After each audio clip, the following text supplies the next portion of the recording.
प्रेरणादायी व शुभ जीवन जगण्यासाठी माझे चॅनल सरळ जीवनधारा सबस्क्राईब करा.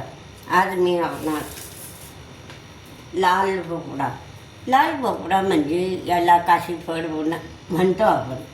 आता हे मी बाजारातून अर्धा किलो काशीफळ आणलं.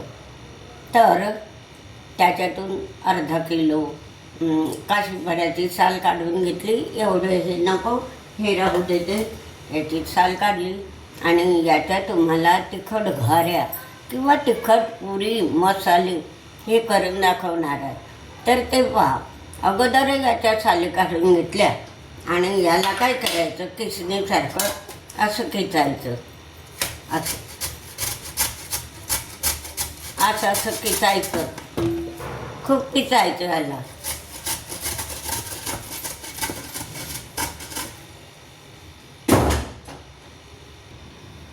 बघा, हे साल काढायला ह्या भांड्याचा वापर केला. किसणी घेतली, इकडून काढलं, इकडं एवढा लगदा ह्या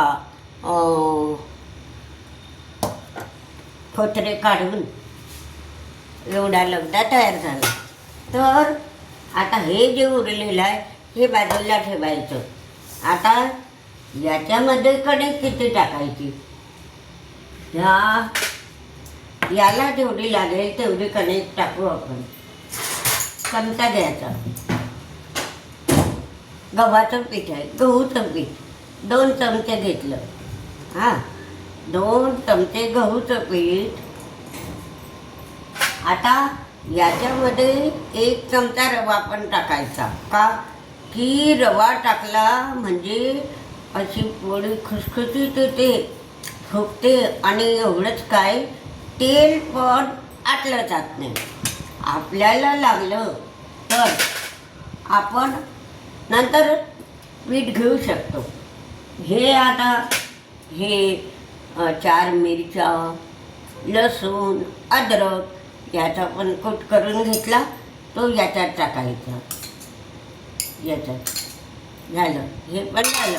आता कोथिंबीर पण टाकायचं. भरपूर कोथिंबीर ताजा टाकायचा. पुरीला चांगला असतो तो. आणि थोडं आता याच्यामध्ये परत ह्या लगद्याला जेवढं पीठ लागतं, तेवढं मीठ, थोडी हळद असली तरी नसली, धना पावडर 1 चमचा, लाल तिखट 1 चमचा, जिरा पावडर अर्धा चमचा. आता काळा मसालाही टाकला थोडा, तर गरम मसाला हा पण अर्धा चमचा. आता हे सगळं टाकून झालं, याचं काम संपलं. आता आपण काय करायचं, याला असं मळायचं.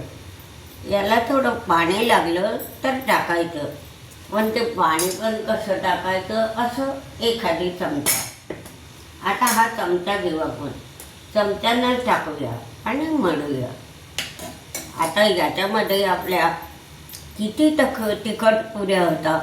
आता हा जो लाल भोपळा असतो, हा लाल भोपळा म्हणजे काशीफळ सुद्धा म्हणतो याला. आणि मी रोज ह्या लाल भोपळ्याचं काय करते, सूप, म्हणजे ते आरोग्याच्या दृष्टीनं खूप चांगलं असतं. आता आपण 1 चमचा पाणी टाकलं. याला अजून गव्हाच्या पिठाची गरज आहे. तर हे थोडं अजून आपण गव्हाचं पीठ घेऊया, थोडं अर्धा चमचा चालेल. हे गव्हाचं पीठ घेऊन घ्यायचं, त्याचा चांगला लगदा करायचा. आणि हा लगदा थोडं तेल पण टाकायचं त्याच्यामध्ये. थोडं तेल, मोहनसारखं तेल पण टाकायचं. मोहनसारखं 1 पळी तेल.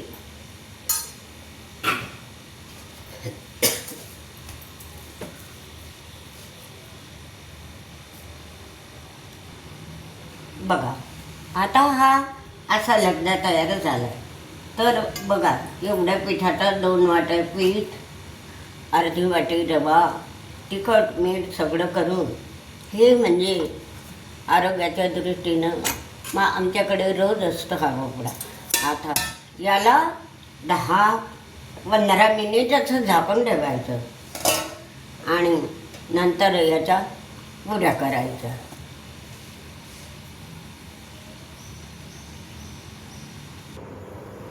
बघा आता याला 15 मिनिट झाले. 15 मिनिटामध्ये असा गोळा तयार झाला आहे छान. आता असा हलवायचं थोडं झालं आणि आता हे मी पुऱ्या लाटे तोपर्यंत हे कढईत तेल टाकते आणि गॅस पेटवते. गॅस सुरू केला आणि आता आपण काय करायचं, पुऱ्या लाटायच्या गोळं करून घ्यायचे असे. थोडं वाटीत तेल घ्यायचं, वाटीत तेल घ्यायचं थोडं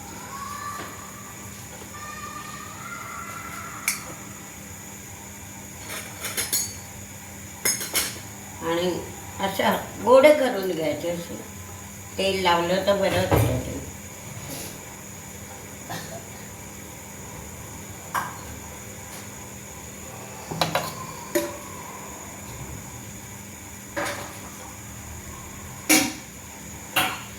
छोटे छोटे छोटे छोटे छोटे असे मीडियम गोळे करायचे असे असे असे. तोपर्यंत आपलं तेल तापतं आहे छान. लगदा छान तयार झाला. आणि जास्त बारीक पण नाही करायचे. जास्त बारीक केले ना मग ते फुगत नाही. असं मीडियमच ठेवायचं असे ते गोळे. बघा असं. आणि मग काय करायचं, पोटपाटालाही तेल लावायचं आणि असं करायचं, तळायचं. बघा लागते मी आता तेल लावायचं पण आणि तेल तापलं की नाही बघायचं. असं याला घाऱ्यासुद्धा म्हणतात आणि चवीला चांगलं असतं. काशीफळ म्हणजे आरोग्याच्या दृष्टीने चांगलं असतं. सूप पण आता रोज प्यायला हरकत नाही.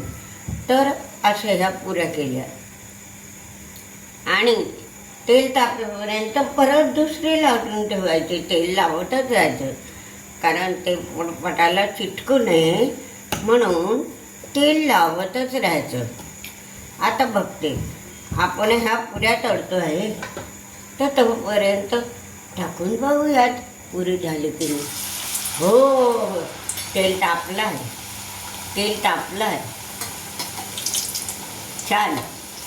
तेल तापलं आहे, तापलं आहे तेल. हां, तर असं मीडियम गॅस करायचा. आता तेल तर तापलंच आहे, मीडियम गॅस करायचा. बघा हे असं झालं लाल, दोघीकडून असं लाल होईल ते. बघा इथं काढून ठेवते म्हणजे याला तेल लागणार नाही आणि लगेच दुसरं सोडायचं. अशा प्रकारे आपलं हे तिखट घ्यारे करतच राहायचं आणि छान असं. बघा दोन्हीकडून बघा किती छान झाले आहे. आणि यावेळी काय करायचं, मीडियम गॅस करायचा. मीडियम म्हणजे ते जळणार नाही, छान होतं आहे. तर अशा प्रकारे हे सगळे तळूनच घ्यायचं. बघा कसे फुगतं आहे, हे बघा किती फुगतं आहे. कशी कचोरी दिसते ना, कचोरीसारखे फुगतं आहे ते. हे बघा आणि लाल कोथिंबीर, ते असा खमंग वास सुटला आहे त्याचा. बघा हे आता असं ठेवायचं. याला म्हणतात तिखट घाऱ्या. तर अशा प्रकारे बघा आता गॅस बंद केलं, पुऱ्या तळल्या आणि अगोदर ह्या पुऱ्या काय केलं मी, ह्या कागदावर ठेवलं. टमटम फुगलं कचोरीसारखा. आता ह्या बशीमध्ये ठेवते, अशी रांगेत ठेवते. बघा सुंदर अशा कचोऱ्या तयार झाल्या. गॅस बंद केला आणि ह्या अशा कचोऱ्या. कचोऱ्या म्हणजे कसं खूप फुगल्या येत्या, कचोरीसारख्या झाल्या आहे. आणि याची चव पण अशी अवीट असते, चवीला पण खूप छान असतात. तर अशा प्रकारे तुम्ही पण काशी फळाच्या अशा तिखट घाऱ्या, तिखट पुऱ्या म्हटलं तरी चालतं. तर अशा प्रकारे करून पहा, आपल्या तोंडालाही चव पडते. आणि अशा प्रकारची ही रेसिपी काशी फळाच्या घाऱ्या, तिखट घाऱ्या, मसाले घाऱ्या अवश्य करा. आणि अवश्य हा व्हिडिओ पूर्ण पहा आणि लाईक शेअर करा.